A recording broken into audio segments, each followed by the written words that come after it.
اعوذ باللہ من الشیطان الرجیم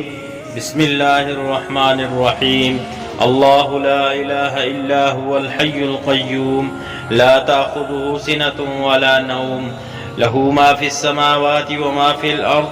من ذا الذي يشفع عنده إلا بإذنه يعلم ما بين أيديهم وما خلفهم ولا يحيطون بشيء من علمه إلا بما شاء وسع كرسي السماوات والأرض ولا يؤوده حفظهما وهو العلی العظیم۔ حضرت ابو ہریرہ رضی اللہ عنہ روایت کرتے ہیں، نبی اکرم صلی اللہ علیہ وسلم نے ارشاد فرمایا، جو شخص آیت الکرسی